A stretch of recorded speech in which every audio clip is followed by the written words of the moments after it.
Maxime, bonjour. Bonjour Karl. Alors Maxime Monteau, tu es originaire du nord de la France, tu vis maintenant en région PACA et tu es à la fois conducteur de poids lourd et en même temps boxeur, entraîneur depuis de longues années. Et si tu es là aujourd'hui, c'est pas pour tes qualités de boxeur, quoique elles sont certainement formidables, c'est pour avoir été le créateur d'une association qui fait un boulot gigantesque depuis près de 10 ans qui s'appelle Wanted Pedo et qui te vaut d'être un héros. En tout cas, à mes yeux, et j'espère, suite à cette émission, aux yeux de beaucoup de Françaises et de Français. Tout ça est né d'un accident de moto. Donc c'est à cause ou grâce à cet accident que tu t'es retrouvé alité et que tu as pris conscience de la gravité du phénomène pédocriminel en France, grâce à Internet en réalité, en visionnant des émissions, en lisant des posts, en lisant des sites, et tu t'es intéressé en premier à une affaire qui est assez célèbre, qui s'appelle Ami de Lisa, et qui se situe elle-même en région PACA. En deux mots, rappelle-nous cette affaire.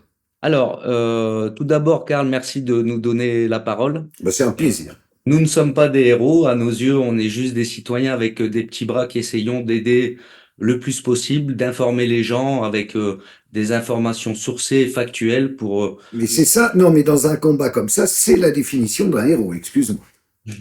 Bah écoute, en tout cas, merci. L'affaire Ami de Lisa, c'est une affaire comme il y en a malheureusement beaucoup trop en France. C'est une affaire où des trois enfants ont dénoncé des agresseurs, dont leur père. De là, la mère a été privée de la garde de ses enfants.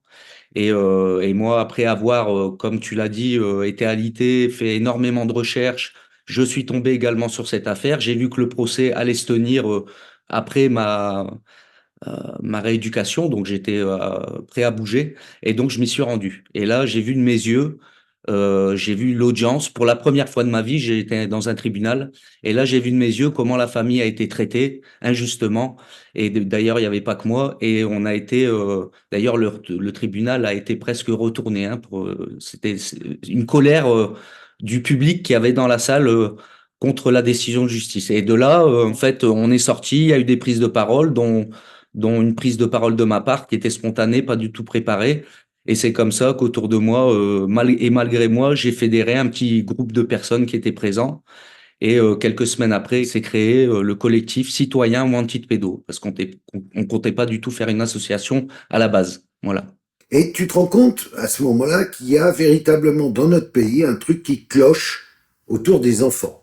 C'est-à-dire que finalement, c'est toujours des affaires qui sont mises sous le manteau, étouffées.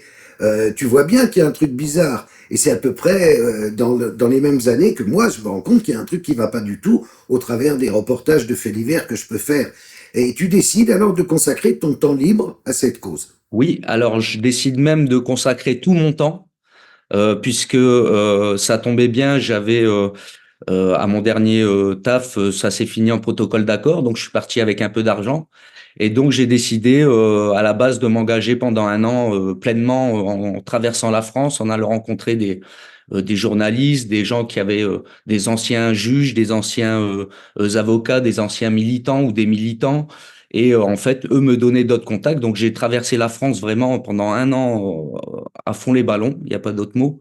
J'ai récolté plein de dossiers, dont l'affaire Zandvoort, l'affaire Dutroux, l'affaire Outreau, des pièces judiciaires. Donc, c'était énormément des heures et des heures de lecture.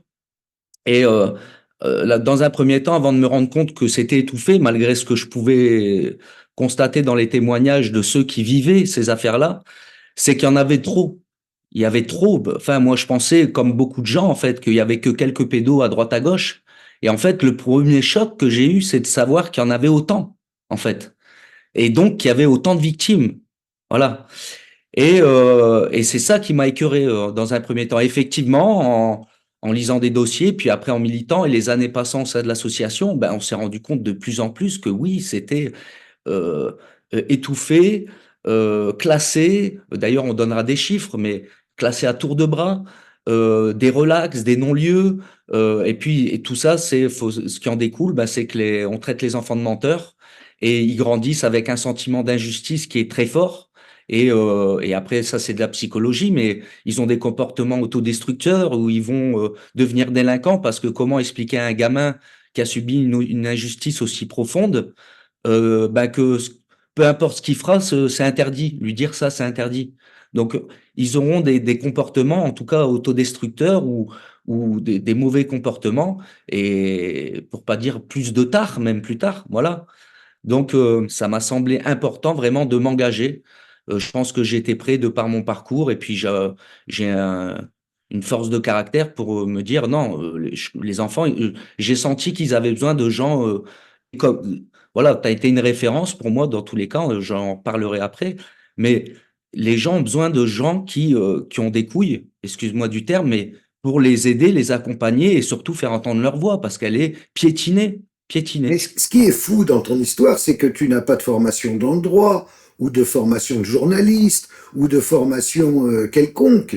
On l'a dit, t'as fait plein de boulot, là, t'es chauffeur routier, et c'est juste, en fait, c'est ta volonté qui a fait le chemin, et qui a fait que tu es devenu un spécialiste de ces affaires-là. C'est incroyable. Et évidemment, j'ai envie de te poser la question, est-ce que toi-même, il t'est arrivé, petit, d'avoir été abusé, d'avoir été violé? Non, j'ai pas été violé, mais lorsque j'avais 15 ans, je suis parti travailler sur un chantier en maçonnerie pendant une semaine avec un patron et euh, le beau-père de mon ancienne petite copine de l'époque. Et en pleine nuit, le deuxième jour, je me suis réveillé parce qu'une main était sur mon slip, dans mon slip, en train de me toucher le sexe. Donc je me suis redressé, j'ai cherché à me resituer qui était à ma droite, à ma gauche. J'ai compris que c'était le patron de la boîte et je me suis barré et j'en ai parlé à personne pendant presque 9 ans. Voilà. Pourquoi? Ouais, sentiment de honte et en fait c'est pas pour ça que j'ai milité parce qu'après moi j'ai fait mon travail de reconstruction et puis on va dire que j'ai pas eu trop de séquelles sauf la honte voilà de m'être fait toucher par un homme c'est vraiment un sentiment de honte mais c'est pas ça moi j'étais passé au-dessus c'est d'avoir découvert tout ça là j'ai pu me mettre peut-être mon côté empathique aussi, mais me mettre à la place de ces victimes des dossiers que je suivais ou que j'avais lus et de me dire, mais qu'est-ce qu'ils doivent vivre? Qu'est-ce qu'ils doivent ressentir? J'arrivais facilement à me mettre à leur place, en fait. Et encore plus quand ils ont le courage de parler, parce qu'il faut savoir qu'il y a qu'un enfant sur 10 qui ose parler. Moi, je fais partie des 9 sur 10 qui ont pas dénoncé. Mais ceux qui ont le courage de parler, quand en plus on les traite de menteurs et qu'en plus on les sépare de leur mère, comme l'a très bien dit Maître Hamas, tu as fait une vidéo avec lui, l'association antipédo valide tout ce qu'il a dit. On a vu les mêmes choses, on a vu les mêmes rapports, on a vu les mêmes comportements des travailleurs sociaux, on a vu les mêmes reproches faits aux familles, écœurants. Et ça leur coûte, au-delà de la séparation de leurs enfants, des milliers d'euros de frais d'avocat par an. Pourquoi, selon toi, rien ne bouge dans ce pays? Je pense que parce que déjà l'opinion publique ne s'intéresse pas assez au sujet, ne sont pas assez informés, et du coup, je pense qu'ils auraient, si, alors c'est un sujet qui est écœurant, moi ça m'a pas plu de le faire, hein. J'en ai pleuré, j'en ai vomi, j'en ai fait des cauchemars. Je t'assure, car j'en ai eu des crises de larmes, de me dire mais où je vis, c'est quoi ce pays quoi? Qu'est-ce qu'on laisse faire aux gamins? Bon, donc je pense qu'en fait les gens ils ont un écœurement sur ce sujet-là, ce qui est totalement normal. Mais en fait les enfants faut passer au-delà parce qu'ils ont besoin de nous. Ils ont besoin qu'on s'occupe de ce sujet parce que tant qu'on sera pas des millions, la justice ne changera pas. Aujourd'hui il est là le problème. Nous on se rend compte que tout notre travail et le tien et ceux de plein d'autres gens en France qui luttent, qui militent, qui dénoncent on a réussi un peu à briser l'omerta dans les médias. Là, il y a que quelques années qu'on commence vraiment à en parler beaucoup plus. Mais avant, c'était une omerta totale. Et nous, c'était notre premier objectif. C'était briser l'omerta. C'est pour ça qu'on a choisi le nom Antipédo pour briser les lignes, qu'on a un ton de parole comme il est pour briser les lignes et qu'on dénonce les sites pédophiles, tout ce qu'il y a de plus affreux pour vraiment faire prendre conscience de la réalité, de la partie invisible de l'iceberg. Tant qu'on ne sera pas des millions, en fait, la justice ne changera pas. Parce qu'aujourd'hui, le problème, c'est la justice. Quand il classe à hauteur de 85% les plaintes de viol sur mineurs sous prétexte que l'infraction est insuffisamment caractérisée alors qu'ils n'ont, pas fait de perquisition, parce qu'il faut savoir qu'elles ne sont pas automatiques dans notre pays. Lorsqu'on dénonce des viols, ils font pas de perquisition. En tout cas, c'est très rare. Euh, euh, tant que ils feront pas des enquêtes dignes de ce nom, en fait, pour découvrir la manifestation de la vérité, on a déjà vu des plaintes classées en 1 heure et demie. Comment, expliquez-moi, on peut révéler la vérité, amener la manifestation de la vérité en une enquête d'1 heure et demie ou de 3 jours? Non, c'est pas possible. C'est du foutage de gueule, Maxime. Tu le sais bien. Voilà. Donc c'est écœurant. Donc tant que le problème il est là. Et puis même, il n'y a pas assez de prison pour mettre tous les pédos. S'ils étaient condamnés, en fait, il est là aussi le problème. C'est-à-dire que si vraiment la justice appliquait les peines, il faudra enlever tous les gens qui sont en prison pour délit routier, cannabis et j'en passe et des meilleurs, vol de sac à main, et mettre tous les pédos dedans. Il faudra peut-être en créer encore 30 ou 40 des prisons pour tous lier. Donc ils le savent, la justice. Ainsi, en vérité, elle le sait très bien que si elle commence à condamner les mecs, mais en fait, tant qu'il n'y aura pas une demande populaire, en fait, forte, d'arrêter de mettre des petits délits en prison et que des mecs qui commettent des crimes courent les rues, récidivent 10, 12, 15 fois. On l'a vu, ça aussi. Donc, il est là le problème. Donc, il faut une pression populaire. Voilà. Il faut qu'il y ait une demande forte. Il faut surtout que les gens s'informent sur ce sujet-là pour, à leur tour, correctement informer les autres et donner les bonnes infos lorsqu'on en parle autour de soi. Je reviens un peu en arrière. En 2016, tu as eu la chance de rencontrer Marcel Versloven. Alors, il faut rappeler un petit peu qui c'était. C'était un héros, d'ailleurs, lui aussi. Le héros de l'affaire des fichiers des fameux CD-ROM de Zandvoort, qui avait été accusé, à tort, d'être lui-même un pédocriminel, via un faux témoignage d'un mineur, et qui ensuite a fait un cancer, a fini par en mourir. Qu'est-ce qu'il t'avait dit quand tu l'as rencontré, Marcel? Alors effectivement, Marcel Van Vlosen, très grand monsieur lui aussi, et j'ai eu la chance quelques mois avant son décès, en fait, il y avait un grave diabète aussi, et c'était pour ça qu'il était à l'hôpital, et j'avais la chance d'avoir un contact en Belgique qui était en lien avec lui, donc c'est comme ça que j'ai pu le rencontrer. Donc j'ai été à l'hôpital, alors il allait bien, hein, il était en forme, et avec un traducteur flamand et néerlandais pour être sûr de pouvoir lui poser toutes mes questions et pouvoir avoir toutes les réponses dont j'avais besoin pour croiser des données sur des affaires, dont l'affaire Zandvoort, effectivement, et un célèbre juge parisien qui était en photo sur ces fichiers. Voilà. Donc je lui ai posé des questions à ce sujet-là qui m'ont beaucoup éclairci et renforcé sur le fait qu'il s'agissait bien de ce juge visé qui était sur ces photos. Voilà. Donc ton assos, à partir de 2016, va se développer largement, et vous allez combattre sur plein de domaines différents. Essayer de faire parler de vous, essayer de faire parler du fléau par tous les moyens.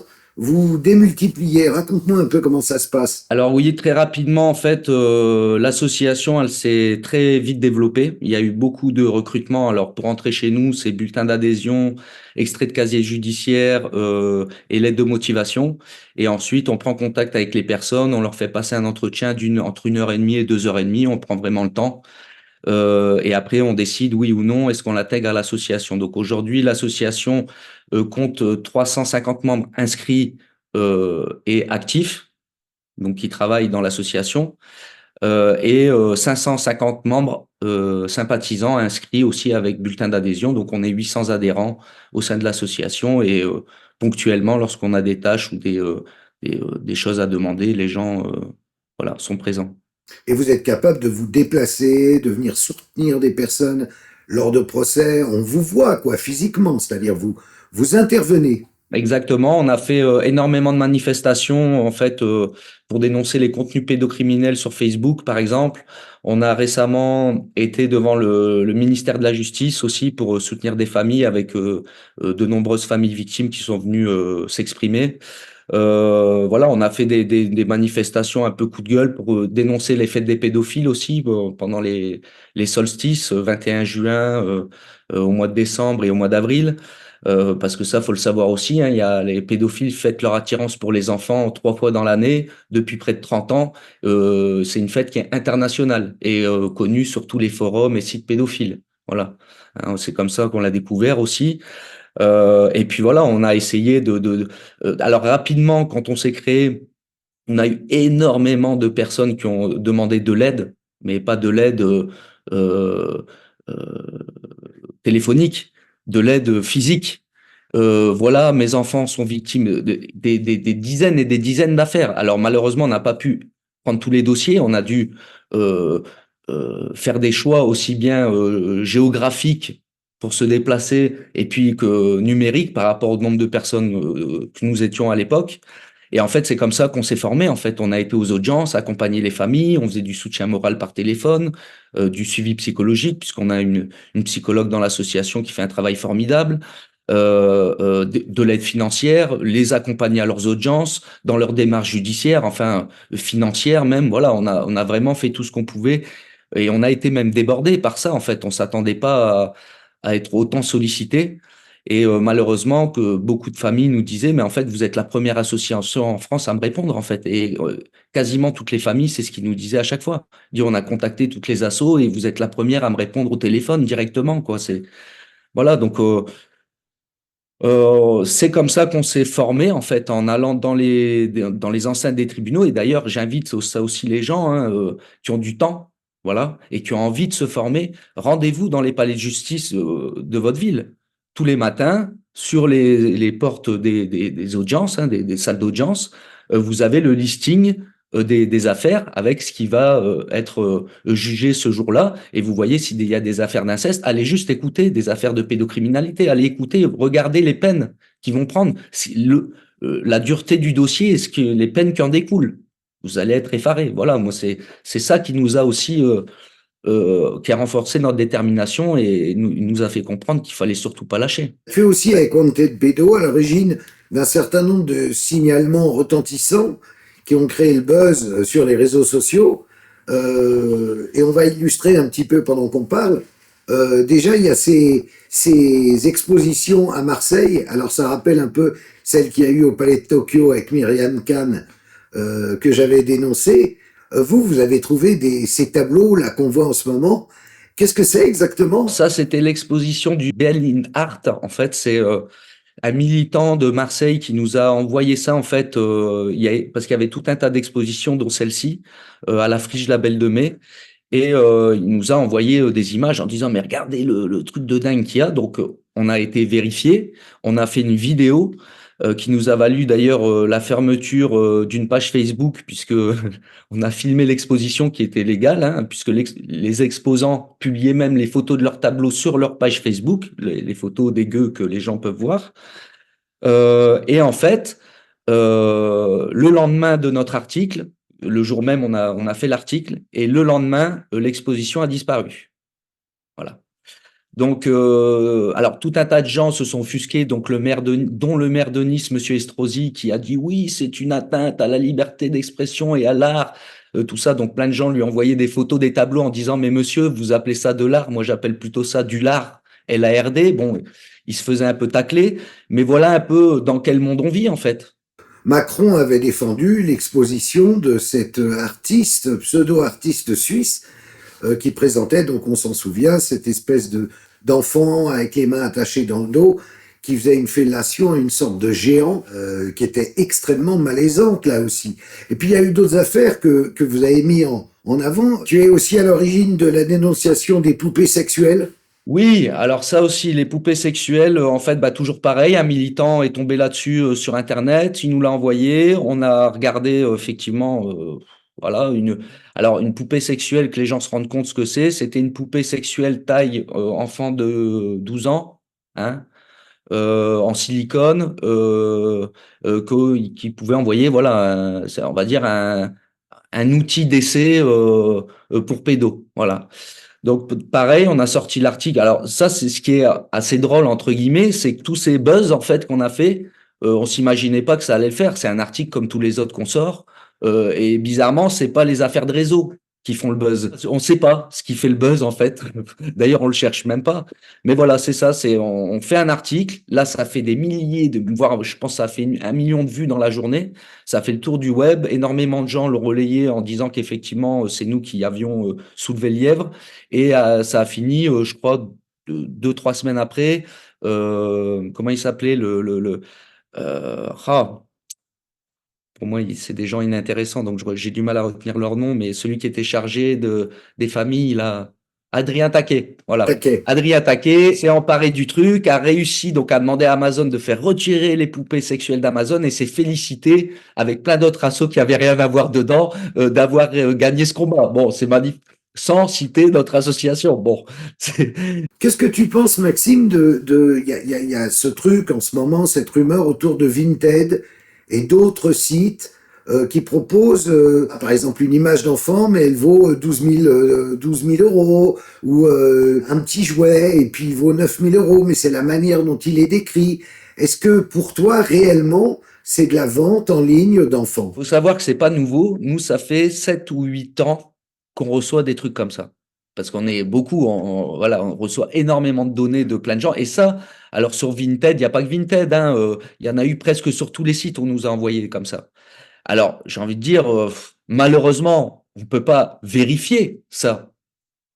Ça peut être une erreur dans la frappe du prix, d'accord?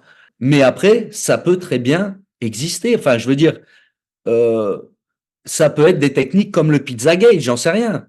Je n'ai pas les moyens de le vérifier. Voilà. Mais en tout cas, nous, ça fait des années qu'on voit, et pas que sur Vinted, qu'il y a ce type de prix. Voilà, ça va être sur une doudoune d'enfant, des bottes d'enfant qui sont vendues à 20 000 dollars, 12 000 dollars, 9 000 dollars, 9 000 euros, avec effectivement des textes tendancieux. Enfin, ça peut paraître à confusion. Alors, est-ce que c'est des fausses annonces qui sont faites exprès pour taxer ensuite ceux qui vont les dénoncer de complotisme?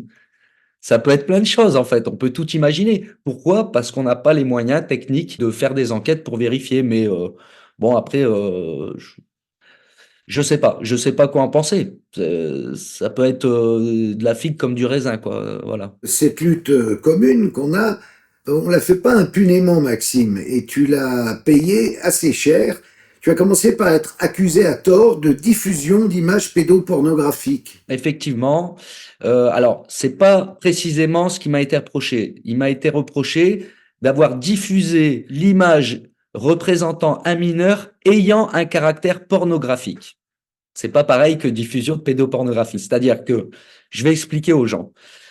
Lorsqu'on a aussi commencé nos recherches, on a vu qu'il y avait énormément de sites et de forums pédophiles sur Internet et sur le Darknet. Donc, on a décidé de les dénoncer à Pharos, comme tout le monde. Donc, on faisait des signalements en masse via les équipes internes de l'association.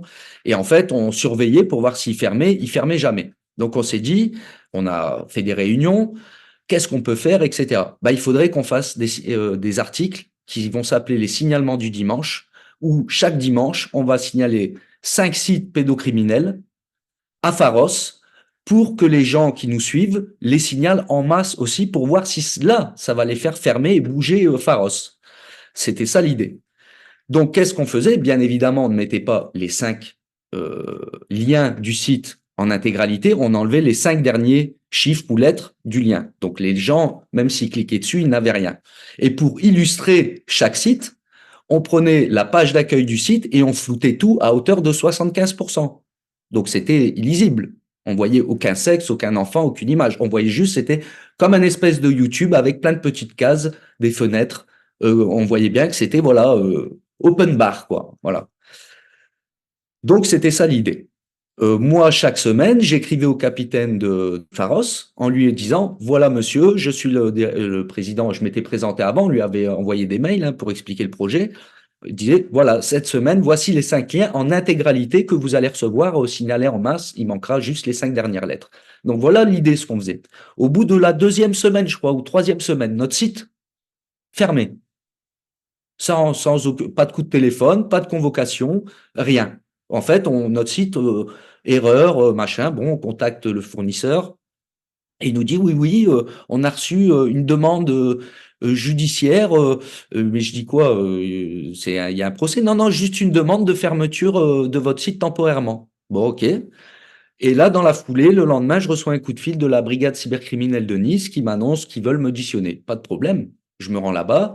Donc voilà, pourquoi vous faites ça? Un peu ce qu'on je vous expliquais depuis le début. Pourquoi vous êtes ça? Qu'est-ce que vous faites et pourquoi? Et nana. Ben, je dis voilà, nous, ça bouge pas, les sites ne ferment pas, c'est écœurant.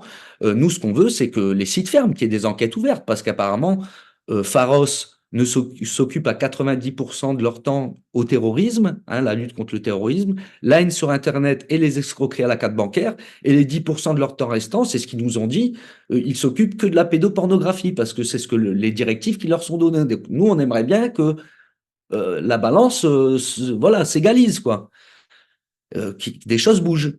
Ah d'accord et tout. Bon, alors il me dit oui, alors l'image, voilà, vous êtes convoqué, enfin on a fermé votre site pour, je reprends, publication de l'image représentant un mineur ayant un caractère pornographique. Je dis mais attendez, vous plaisantez monsieur, l'image elle est floutée à 70%. Je dis non, il me dit je sais bien, mais on m'a demandé de vous auditionner. Voilà, il me dit mais de toute façon votre site il va revenir rapidement et tout ça, il n'y a pas de souci. Voilà, il me dit non, mais juste je devais vous entendre, etc. Ok, je m'en vais, je m'attends à ce qu'ils nous remettent le site dans la foulée. Un jour, 2 jours, je rappelle le commissaire en question, là, monsieur, il me dit, ah bah, j'ai pas de nouvelles. Je prends la décision d'appeler le parquet de grâce, puisque c'était le parquet de grâce qui gérait ça. Je demande à parler à la juge, elle me la passe, la personne au secrétariat, et je dis, voilà, madame la juge, monsieur Montois, elle me raccroche au nez en me disant qu'elle n'a pas à communiquer avec moi parce qu'il y a une enquête en cours ou je sais pas quoi, et elle me raccroche au nez. Donc je rappelle le standard, et là je leur dis, écoutez, est-ce que je peux passer au moins un message à la juge? Vous lui passez un message de ma part? Elle me dit oui. Je dis, ben écoutez, si on n'a pas le site d'ici la fin de semaine, lundi, on vient manifester devant le tribunal de grâce pour expliquer ce qui se passe, tout simplement. Elle me dit, je dis, vous avez bien noté? Elle me dit oui, parfaitement, je lui transmets. Merci beaucoup, au revoir. Le lendemain matin, samedi, le monsieur m'appelle. Votre site est remis en route. Hein, j'étais même pas levé encore. Hein, il m'a appelé à 8 heures. Je me suis levé à 9. Donc il m'a dit voilà, votre site est remis en route. Donc en fait, il me dit par contre, je dois vous voir. Et là, très intéressant, Karl, parce que ça, faut que les gens comprennent en fait les moyens de pression qu'ils exercent sur les gens. Il voulait me revoir pour me faire signer un rappel à la loi. En fait, certes. Et il me dit, et sinon j'y aurais pas été. Il me dit et la liste m'a demandé de vous demander une liste de courses. Et là, accroche-toi, Karl. Je dis une liste de courses. Il me dit oui, vous verrez, je vous en parlerai tout à l'heure. Donc j'y vais. Je retourne là-bas. Très sympa, le monsieur. Il me dit mais voilà, ouais, il faut que je vous fasse signer un rappel à l'ordre, pas de souci. Et il me dit la juge, je voudrais une liste de courses. Ben, je dis c'est quoi sa liste? Il me dit non, mais prenez un papier et notez. Notez. Ah bon. Alors, qu'est-ce qu'elle veut, la juge? Alors, elle veut la liste des membres de l'association. Avant de répondre, je note la liste des membres de l'association. Elle veut les statuts de l'association. Les statuts de l'association. Elle veut qu'est-ce qu'elle voulait? Ah oui, que vous passiez une expertise psychologique, que je passe une expertise Ah psychologique. Ah ouais. non, non, mais attends. Je dis, et c'est tout? Elle me dit, oui, c'est tout. Alors, je dis, là, je vais vous répondre. La liste des membres de l'association, mais pourquoi faire? Je dis, attention, hein, si vous pensez qu'il y a un mec pédophile dans mon association, que vous me sortez son casier, je vous dis tout de suite s'il est chez nous ou pas. Il y a pas de... Elle me dit, non, non, non, non, c'est pas du tout pour ça. C'est juste là, elle les veut. Bah, je dis, et dans l'affaire Fourniret, elle a demandé la liste des francs-maçons de la loge de Fourniret. Et là, il rigole comme ça, il rit jaune, comme ça. Genre, attends, il est pas con, lui. Et je dis, bon, la liste des membres, donc elle l'aura pas. OK. Je dis, les statuts de l'association, mais je dis, la juge, elle a juste à demander les statuts en préfecture, elle a tout pouvoir, elle fait une demande, et puis voilà. Bon, et que je passe une expertise psychologique, mais en quel honneur, je lui dis, bah, pour savoir pourquoi vous faites ça et tout. Bah, je dis, écoutez, la juge n'a pas à savoir pourquoi je fais ça me regarde. D'ailleurs, moi, je me pose plus la question, pourquoi la justice, justement, ne bouge pas assez sur ce sujet, mais ça, c'est encore un autre débat. Mais je dis là, ce que je constate, c'est que la juge veut me mettre la main dans la culotte, en fait. Donc, pour mettre la main dans ma culotte, je vais pas baisser mon pantalon. Faudra venir la mettre la main. Il fait, bah, Monsieur Monteau, mais pourquoi vous dites ça? Bah, je dis non, mais et puis quoi encore? Je lui dis d'ailleurs, c'est sur un papier libre. Comme ça, si elle avait vraiment des requêtes, elle me les ferait officiellement. Bon. Alors, il me dit, oh, mais faut pas le prendre comme ça. Vous savez, il pourrait être têtu et me demander de venir vous chercher chez vous. Bah, je dis, allons-y alors. Voilà, mais personne ne m'amènera de force. Mais vous voyez, si j'avais eu peur, eh ben, les gens y donnent. Ah bah oui, et puis je vais passer une expertise, j'ai le pièce grossier de l'expertise où on va me trouver que je suis complotiste ou je ne sais quoi. Après, c'est gravé dans le marbre. Je vais devoir me battre encore. Bon, voilà. Donc ça, c'est une première épreuve, effectivement. Sauf que à force de les agacer comme ça, le piège va finir par se refermer sur toi. Et tu vas te retrouver carrément en prison, Maxime. Exactement. Exactement. On a accompagné une maman dans son combat. Sa fille a dénoncé le père. Et lorsque la justice a décidé de placer l'enfant pour la rendre au père, la mère a pris de son propre chef l'initiative de se barrer. Voilà. Et en fait, comme j'ai communiqué 2 fois avec son conjoint et pour préparer une manifestation, d'ailleurs devant le ministère de la Justice, que j'ai eu un appel avec une autre maman m'a appelé au mois d'octobre de cette année-là, donc 8 mois après, pour me parler de plein de choses de son affaire et qu'elle pensait à partir en cavale. Je lui ai dit non, mais voilà, faut pas le faire. Déjà, votre enfant va être déscolarisé. Et puis de toute façon, elle insistait. Je dis ça, on peut pas le faire pour vous. C'est à vous de le faire. Mais si vous le faites, ben, n'utilisez plus votre téléphone, vos mails, des trucs à la con. Comme on peut le voir dans Celebrity Unted, d'ailleurs, pour toutes les mamans qui veulent aller en cavale, contactez pas les associations parce que ça va leur être reproché si vous communiquez de ça avec eux. Vous regardez Celebrity Unted, ils vous expliquent comment faire des cavales et en plus comment brouiller les pistes. Donc c'est sur Amazon Prime, c'est à la télé, au moins c'est non mais c'est lunaire. Donc voilà ce qu'on m'a reproché sur des faisceaux pour eux, des faisceaux d'indices en fait. Ils m'ont incarcéré 21 jours. Euh, pour suspicion de complicité de cavale, quoi. Comment tu l'as vécu, ça? Eh ben, en fait, quand on fait une bêtise ou quand on fait quelque chose de mal et qu'on est un homme, ben, on assume.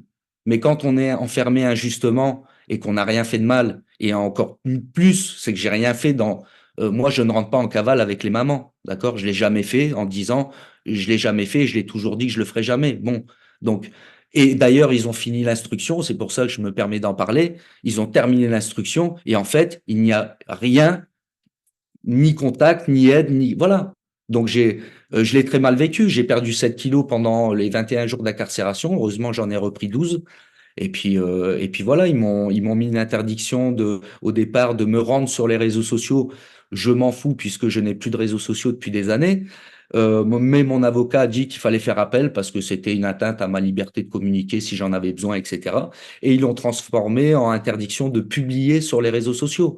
Et au départ, je devais pointer 1 fois par semaine au commissariat. Et maintenant, c'est tous les 15 jours, comme un délinquant. Heureusement, la gendarmerie, voilà, me connaissent et savent qui je suis et mon engagement. Mais je veux dire, c'est lunaire, quoi. Je dois tous les 15 jours aller au commissariat, signer. Voilà, je suis là. Ils m'ont pris mon passeport, ils m'ont pris mon PC de travail, mon téléphone personnel. Ils ont fini l'enquête dessus, l'extraction des données. Ils ont bien vu qu'il y a le néant dedans. Et néanmoins, mon avocat, ça fait 2 fois qu'il demande la restitution de mes scellés et ils veulent pas me les rendre, ils répondent même pas à l'avocat. Donc tout est fait en fait pour m'embêter. Voilà. Même les pédophiles qui abordent des enfants, même ceux que la team Moore arrête, n'ont pas d'interdiction de communiquer sur les réseaux sociaux pour les empêcher de rentrer en contact avec des enfants. Tu vois, Karl? Donc, c'est bien une intention de nous museler.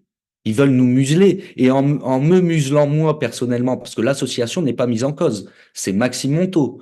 Donc, en me muselant moi, vu que je suis le président et le porte-parole de l'association, et que depuis 2 ans que je suis sous contrôle judiciaire, ils se disent, l'association va mourir.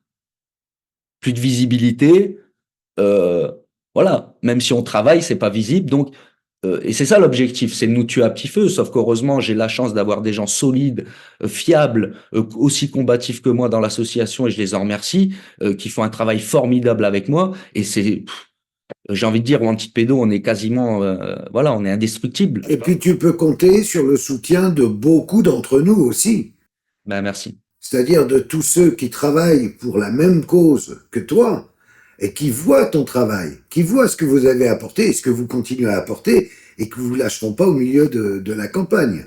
Ça, c'est clair. Donc il faut qu'ils le sachent aussi.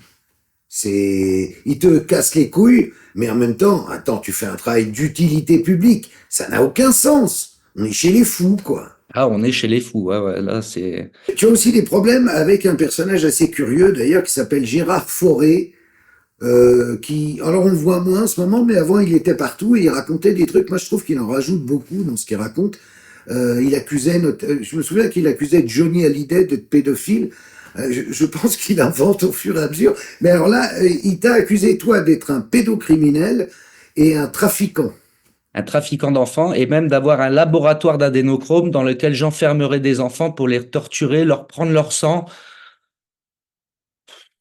Pourquoi il t'en veut, ce gars-là? Il y avait une personne qui traînait dans le milieu des placements abusifs dans lequel nous militons, dans les affaires d'inceste, une voyante voilà, une certaine Gina. Et en fait, c'était la voyante de Gérard Fauré.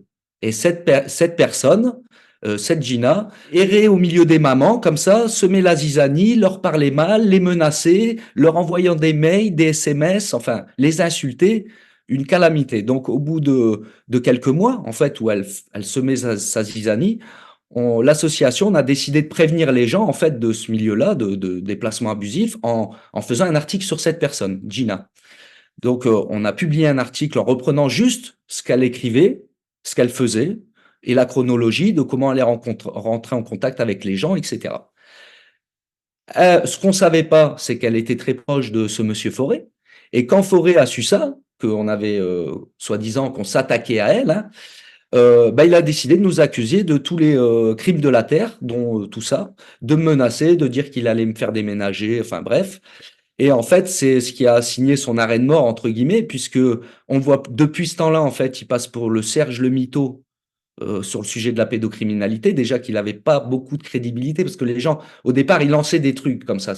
Il était dans des soirées avec Jacques Chirac, etc. Et effectivement, comme tu dis, au fur et à mesure du temps, il y a eu l'affaire Pierre Palmade, il a parlé de Pierre Palmade, et puis il changeait ses versions. Un coup, il connaissait Vandame, un coup, il connaissait plus, parce que nous, malheureusement, on a dû se taper des heures et des heures de retranscription. Donc, on a entendu toutes ces salades et on a vu tous les changements de version. Donc voilà, ce qui fait que là, évidemment, j'ai déposé plainte en mon nom et en celui de l'association, puisqu'il a sali les deux. Et il est renvoyé avec son acolyte Gina au tribunal correctionnel et on attend la date de procès qui devrait être pour 2024. Voilà. Et toi, tu as aussi une audition à venir pour incitation à la violence en raison de l'orientation sexuelle d'une personne. Raconte-moi ça. Alors oui, là c'est la dernière petite surprise. Alors, faut savoir, pour que les gens comprennent, avant de militer au sein de l'association, je n'ai jamais milité nulle part, ni en politique, ni a été à aucune manif, etc. Et je n'ai jamais eu aucun ennui judiciaire, sauf une bagarre à peine majeure où deux frères ont cherché à m'agresser, bref, un truc bidon. Mais je n'ai jamais eu d'audition pour rien jusqu'à mes 32 ans. Je commence l'association, je crois que le troisième mois, j'ai été auditionné, le sixième mois, bref, j'en suis à entre 50 et 60 auditions à l'heure où on se parle. D'accord? Donc, ça démontre bien déjà que quand on dénonce ce sujet-là, il faut s'attendre à un flot d'emmerde. J'y étais préparé, j'étais même préparé à une incarcération qu'on m'inventerait, je ne sais quoi, mais en fait, on n'y est jamais vraiment préparé d'être incarcéré injustement. Bon, ça, c'est encore autre chose. Donc, là, j'ai reçu un coup de fil, je dois être auditionné très prochainement. Le gendarme très sympa, hein, même lui hallucine, me dit, bah écoutez, je dois vous auditionner. Je dis, ok, c'est quoi l'intitulé? Alors, incitation à la violence en raison de l'orientation sexuelle d'une personne, d'accord? Je lui dis, vous pouvez me donner le nom de l'article? Ah ben, il n'y a pas d'article. Il n'y a pas d'article visé. Bah, je dis, d'accord, alors attendez, il n'y a pas d'article visé, donc qu'est-ce qui m'est reproché en fait? Je comprends pas bien. Alors, il est reproché, alors c'est une avocate qui a déposé plainte au nom de son client qui lui veut rester anonyme par peur des représailles. Waouh, je lui dis. Alors donc un client Anonymous. Ok, je note. Si je reprends, hein, je dois être auditionné parce qu'une personne qui préfère rester anonyme a déposé plainte via son avocate pour incitation à la violence en raison de son orientation sexuelle. Il me dit oui. Je dis, et il n'y a pas d'article cité. Il me dit non. Il me dit, là, ce que je lis, c'est que apparemment, c'est parce que votre site s'appellerait Wanted Pédo. Donc, Wanted Pédo veut dire rechercher les pédophiles. Je dis, ouais, d'accord. Et ensuite, bah donc, et que voilà, j'en sais pas plus. Écoutez, venez à l'audition, on verra. Moi, je vous entends en qualité de témoin, juste, mais il me dit là, le magistrat m'a demandé de vous entendre, je dois vous entendre. Voilà. Donc, si je comprends bien, en fait, l'avocate dont on donnera son nom, hein, on se réserve le droit de faire un article avec la plainte qu'on récupérera après le classement. Hein, en déduit que la pédophilie serait une orientation sexuelle, et comme notre site, le nom de notre site, elle considère qu'il est violent, ça serait donc une incitation à la violence sur les pédophiles. J'attends la suite, mais il me semblerait que ça soit bien ça. Hein. Comment, parce que tout ça, ça doit quand même te coûter cher à force. Comment on peut vous aider? On peut nous aider de plusieurs façons. Déjà, ceux qui veulent militer avec nous, nous rejoindre, sur le site de l'association, tout à gauche, il y a l'onglet Association. Vous cliquez dessus en sous-onglet, il y a Nous rejoindre et tout y est expliqué étape par étape. Prenez le temps de lire, il n'y a pas le feu. Prenez le temps de la réflexion et quand vous avez pris votre décision, vous envoyez le bulletin d'adhésion. Je vous rappellerai à réception du bulletin, moi personnellement. Voilà, premier point. et surtout financièrement. Parce que depuis 2 ans, l'affaire Forêt, suivie de mon incarcération et de mon muselage, en fait, bah, nous a donné très peu de visibilité. Et que là, dans la trésorerie de l'association à 300 euros, sauf que nous, on a des frais d'avocat, on a les déplacements pour l'association, voilà. Donc, et puis ça fait déjà des années que nous, on en sort de nos poches. Bien trop, quand je le dis la somme aux gens. Enfin, on a dépensé près de 70 000 euros, même plus. J'ai arrêté de compter à un moment, mais en 10 ans. Donc, ça fait 7 000 par an qu'on sort de nos poches. Voilà, les dons ne nous fait pas vivre en fait, hein. On nous aide, mais donc le moyen de nous aider là, c'est vraiment financier et de nous rejoindre pour parce que là, comme avec cette affaire justement où j'ai été incarcéré et puis le fait que l'omerta s'est brisée sur l'inceste et la pédocriminalité et aussi un peu les placements abusifs, ça commence. On va se réaxer sur nos premiers chevaux de bataille, à savoir la dénonciation des sites pédophiles, puisque ça dérange fortement et personne ne s'en occupe, les sectes, parce qu'elles ont aussi disparu du paysage médiatique, on n'en parle plus, il y a plus de sectes en France, sauf que nous, on a quantifié, il y en a à peu près 800, donc ça fait beaucoup. On va se remettre sur ce qu'on appelle vulgairement la traque aux pédophiles, mais nous, on appelle ça la vigilance Internet citoyenne, le VIC. On a un protocole préétabli aussi. Et puis voilà, ça sera déjà pas mal, j'ai envie de dire. Quelles sont tes relations avec les grandes associations de lutte ou de protection de l'enfance ou de lutte contre la pédocriminalité, bonnes ou inexistantes ou mauvaises? On les connaît toutes de nom et on les a aussi, c'est pour certaines, vues travailler en face de nous, c'est-à-dire nous, on soutenait les familles et eux étaient en train de défendre le papa accusé.